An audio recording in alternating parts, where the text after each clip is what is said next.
আমাদের দেশের একটা জেলা গোপালগঞ্জ, সেখানে এই মুহূর্তে কারফিউ দেওয়ার প্রয়োজনীয়তাটা কি? ওখানে কি আবারও এরকম সন্ত্রাসী কর্মকাণ্ড শুরু হওয়ার কোনো আশঙ্কা আছে? তাহলে কেন কারফিউ?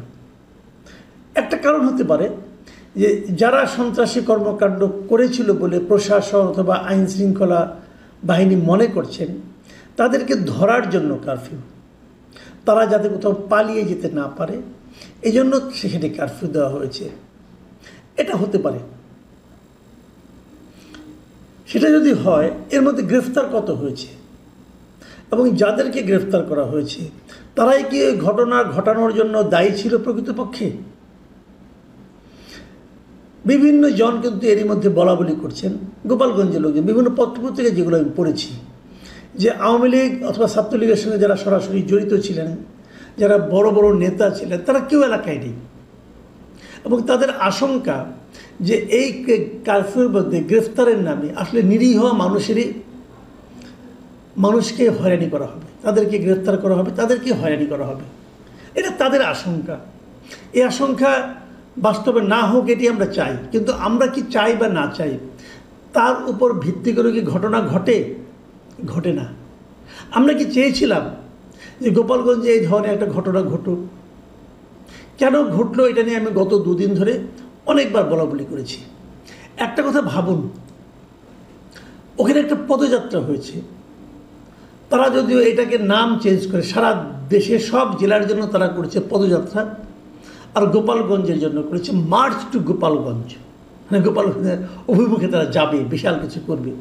এবং সেটা নিয়ে বিভিন্ন সোশ্যাল মিডিয়ায় অনেকে এমন প্রচারণাও করেছেন যে ওখানে যে বঙ্গবন্ধুর যে সমাধি আছে, কবরস্থান, সেটাকে ভেঙে ফেলা হবে, গুড়িয়ে ফেলা হবে। সাধারণত আপনি তো বলবেন যে এটা লজিক্যাল তো না। তো লজিক্যাল কি 32 নম্বর ভাঙাটা ছিল? ওটা তো লজিক্যাল ছিল না। তো ভেঙে তো দিয়েছে, সরকার দেখেছে, কেউ কিছু বলেনি, বাধা দেওয়ার চেষ্টা করেনি সরকার। দেশে ওই সময় একটা সরকার ছিল, তারা কোনো বাধা দেয়নি। এবং সেই ভাঙাটা কিন্তু একদম রীতিমতো বুলডোজার এনে ভাঙা হয়েছে। বুলডোজার কোথেকে আসলো? বুলডোজার কি প্রত্যেকটা মানুষের প্যান্টের পকেটে একটা করে থাকে? তা তো থাকে না, আনা হয়েছে। কোথেকে আনা হয়েছে? কে সাপ্লাই দিয়েছে? এগুলি কেউ খোঁজ করা হয়েছে? তার হচ্ছে বড় কথা, 32 নম্বর যে ভাঙা হয়েছে এ নিয়ে থানায় কোনো মামলা হয়েছে? সেই মামলা তদন্তের রেজাল্ট কি কেউ জানেন আপনারা? তো যদি টঙ্গিপাড়া তো একই ঘটনা ঘটতো, একটা সমাধি, একটা কবর, সেটাকে যদি ভেঙে দেওয়া হতো, কবরকে কেন্দ্র করে যে স্থাপনা সব যদি ভেঙে গুড়িয়ে দেওয়া হতো, কেউ ফিরাতো? কিছু হতো? এখন সেইটা যদি ওখানকার মানুষের ইমোশনে, চিন্তায় যদি একটা প্রভাব বিস্তার করে, যদি তার প্রতিফলন আমরা দেখতে পাই, সেটাকে আপনি কী বলবেন? সেটাকে আপনি কীভাবে বিশ্লেষণ করবেন? আমি গত দুদিন ধরে একটা কথা বলে আসছি যে ঘটনা ঘটেছে অনেকগুলো, সবচেয়ে বেদনাদায়ক ঘটনা কোনটা? 4 জনের মৃত্যু, এবং সেটা আইন শৃঙ্খলা রক্ষাকারী বাহিনীর গুলিতে মৃত্যু। তাদেরকে মরতে হলো কেন? আজকে শুনলাম আরও একজন বেড়েছে, 5 জনের মৃত্যু। কাদেরকে মারলেন আপনারা? আরে এদেশের নাগরিক তো। এই যে মৃত্যুগুলো হলো, এই মৃত্যুগুলো কি অপমানের মৃত্যু হলো? এই মৃত্যুগুলো কি সম্মানজনক মৃত্যু হলো? সম্মানজনক যে হয়নি, অথবা এই রাষ্ট্র যে এই মৃত্যুগুলো নিয়ে মিনিমাম শোকাহত নয়, মিনিমাম ফিলিংস তাদের মধ্যে কাজ করছে না, তার বড় প্রমাণ হলো এই কোনো একটা মৃত্যুর ময়নাতদন্ত হয়নি, পুলিশ সুরথাল রিপোর্ট তৈরি করেনি, দাফন হয়ে গেছে, দ্রুতবেগে দাফন দিতে বাধ্য করা হয়েছে। কেন? তারা কী করেছিল? তাদের ফ্যামিলির সঙ্গে দেখলাম, তাদের ফ্যামিলি বক্তব্য নিয়ে আজকে বিভিন্ন পত্রপত্রিকায় লেখা দেখলাম। এই যে 4 জন মারা গিয়েছে, এই 4 জনের পরিবারই বলেছে যে তারা আগে কোনো রাজনীতি করতেন না। এই সোহেল মোল্লা, দীপ্ত সাহা, ইমন তালুকদার, রমজান কাজী, এদের সকলের পরিবারের দাবি যে তাদের পরিবারের এই সদস্য কোনো রাজনীতি করতেন না। কেউ রিক্সা চালাতেন, কেউ দোকানদারি করতেন, মানে আপনার ইলেকট্রনিক্সের দোকান ছিল, দোকানদারি করতেন, এরকম সাধারণ মানুষ ছিল তারা। তো তাদের মৃত্যুর জন্য কারোর মধ্যে কোনো দুঃখবোধ নাই। তারা কি অস্ত্র হাতে ছিল? যারা আহত হয়েছে, নিহত হয়েছে, সবাই কিন্তু গুলিতে আহত নিহত হয়েছে। কাদের গুলিতে? পুলিশের গুলিতে, আর্মির গুলিতে। বিপরীত দিক থেকে ওরা কি কারো গুলি করে কাউকে আহত করেছিল? করেনি তো, কারণ তাদের হাতে সে ধরনের কোনো অস্ত্রও ছিল না। আমি জানি না ছিল কিনা, যদি থাকতো নিশ্চয়ই কেউ না কেউ আহত হতো। শুনেছি পুলিশের নাকি 7-8 জন আহত হয়েছে, এবং এটাও শুনেছি তাদের নাকি ইট পাটকেলের ইয়েতে আহত হয়েছে। তাহলে আমার কথা হলো যে একটা মব ভাঙার জন্য আপনি যে গুলিগুলি চালালেন, যে লোকগুলি মারা গেল, এইগুলির আদেশ কে দিয়েছিল? আমার মনে হয় এগুলো খুঁজে দেখা দরকার। এটা তো একটা সভ্য রাষ্ট্র নাকি? আমি তো কখনো দেখিনি কোনো অন্তর্বর্তীকালীন সরকার অথবা কোনো তত্ত্বাবধায়ক সরকার, বাংলাদেশে তো অনেকগুলো এসেছে, এরকম কখনো দেখিনি যে তাদের আমলে এ ধরনের ঘটনা ঘটে এবং তাদের আমলে কোনো একটা জেলাকে কারফিউ দিয়ে গ্রেপ্তার করা হয়। দেখিনি কখনো। ডক্টর ইউনূস আমাদেরকে যা দেখেনি তা দেখিয়ে দিচ্ছেন। যে ঘটনা ঘটল সেটাই কি শেষ? এর ফলো আপটা কি? আমি কয়েকটা ফলো আপ নিয়ে একটু কথা বলি। নাহিদ ইসলাম উনি বলেছেন, উনি ঘোষণা দিয়েছেন যে উনি আবার গোপালগঞ্জ যাবেন, এবং কেবল তাই না, বলেছেন গোপালগঞ্জের প্রতিটি ঘরে জুলাই গণঅভ্যুত্থানের পতাকা উড়বে এবং তিনি আবার গোপালগঞ্জ যাবেন। পতাকাটা কে উড়াবে ভাই? আপনি উড়াবেন নাকি গোপালগঞ্জে যারা অধিবাসী তারা উড়াবে? আপনারা যে সভাটা ডেকেছিলেন, এই সভা শেষ হওয়ার পরে তো আপনাদের উপর হামলা হয়েছে। শেষ হওয়ার আগে আপনাদের জনসভা, আপনাদের সমাবেশে কত লোক হয়েছিল? বুকে হাত দিয়ে বলুন তো আপনারা, আমরা তো লাইভ দেখেছি। বুকে হাত দিয়ে বলুন কয়জন লোক ছিল? আর সেই লোকগুলি যে কি ঘরে ঘরে আপনার পতাকা উড়াবে? শুনেন, জুলাই গণঅভ্যুত্থানের পতাকা উড়বে, কোনো সমস্যা নেই, কারণ জুলাই গণঅভ্যুত্থান একটা বড় কাজ ছিল। কিন্তু আপনারা যে জুলাই গণঅভ্যুত্থানের প্রতিনিধিত্ব করছেন, আপনাদের কর্মকাণ্ডের মাধ্যমে যে আচরণ করছেন, সেটা জুলাই গণঅভ্যুত্থানের চেতনা নয়, সেটা নয়। আপনারা যেভাবে ঘরে ঘরে হিংসা ছড়িয়ে দিচ্ছেন, মানুষের মধ্যে বিভক্তি তৈরি করছেন, সেটা জুলাই গণঅভ্যুত্থানের চেতনা নয়। কাজে এই বড় বড় কথা বলে তো কোনো লাভ নেই রে ভাই। মাঝখান থেকে কী হবে?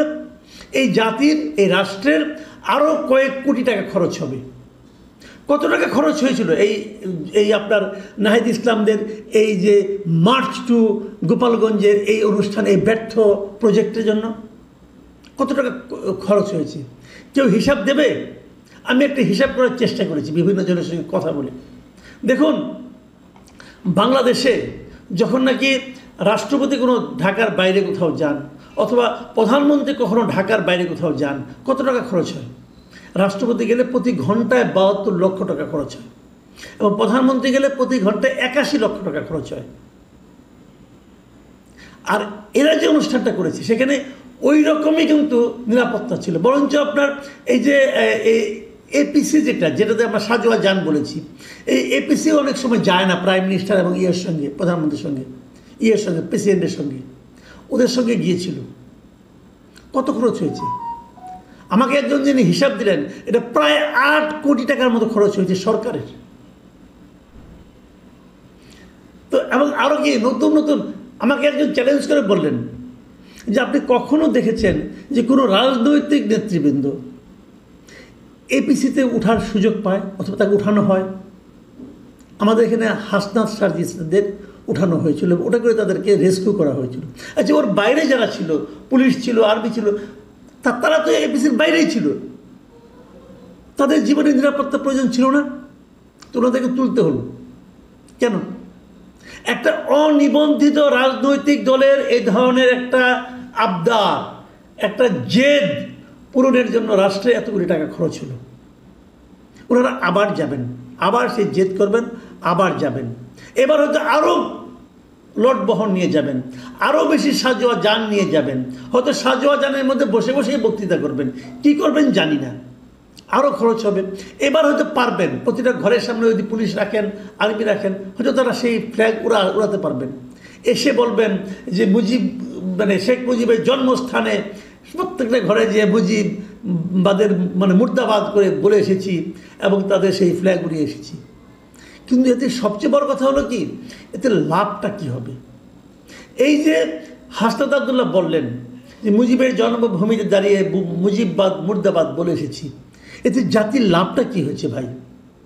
সাদি সালাম আপনাকেও বলি, আপনার কি লাভ হয়েছে? দেশের মানুষ কি আপনাদের প্রতি তাদের সম্মান আরও বাড়িয়েছে? ভালোবাসা দেশের মানুষের মধ্যে কি বেড়ে গেছে আপনাদের জন্য? বাড়েনি, বরং ভয় বেড়েছে, আতঙ্ক বেড়েছে। মানুষ আপনাদেরকে ভয় পাবে, ভালোবাসবে না। মানুষের ভালোবাসা অর্জন করার চেষ্টা করুন। মানুষকে ভয় দেখাবেন না, ভয় দেখে কোনো লাভ হয় না রে ভাই।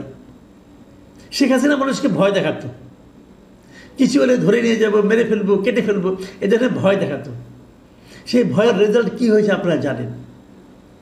আপনারা তো মাত্রই ওদেরকে সরিয়ে এসেছেন।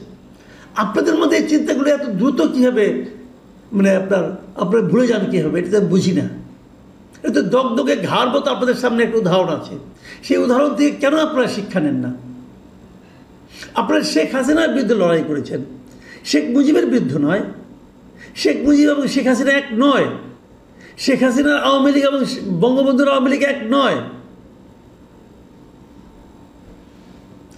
এইগুলো যদি আপনারা চালাতে থাকেন আগামীতে, আমার মনে হয় আমার মানে সাধারণ মানুষ আপনাদের কতটুকু গ্রহণ করবে এটা নিয়ে কিন্তু আমার মধ্যে দ্বিধা তৈরি হয়েছে।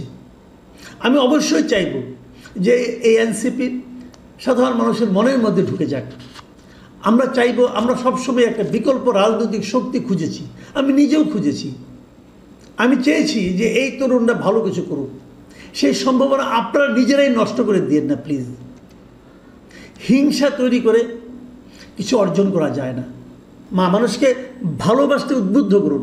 আপনারা ভাবুন, এই যে আপনারা বললেন যে একদম ঢালাওভাবে গোপালগঞ্জের কথা বলেন, গোপালগঞ্জের লোক, গোপালগঞ্জে আওয়ামী লীগের লোকজন আপনাদের প্রতিহত করেছে। ভাবুন তো, বেশি দিন আগে নয়, এই বছরের ফেব্রুয়ারি মাসে এই গোপালগঞ্জে জামাত ইসলাম যে মিটিং করে এসেছে, তাদেরকেও তো কেউ, তাদের জনসভাতে কোনো ভাঙচুর হয়নি। তা আপনাদের হলো কেন? ওই উস্কানি দেওয়ার কারণে হয়েছে। জামাত তার রাজনীতির কথা বলেছে, জামাত কাউকে উস্কানি দেয়নি। অথচ আওয়ামী লীগের শত্রুতার দিক থেকে জামাত বড় শত্রু। কোথায় তাদের জামাতকে মিটিং করতে দিয়েছে। তো আপনাদের নিয়ে এই ঝামেলাটা হলো কেন? হলো একটা কারণেই, যে আপনারা উস্কানি দিয়েছেন। হয়তো আপনারা চেয়েছেন যে এরকম কিছু ঘটুক, ঘটলে পরে এটাকে পুঁজি করে নির্বাচন পেছানোর একটা অজুহাত পাওয়া যাবে।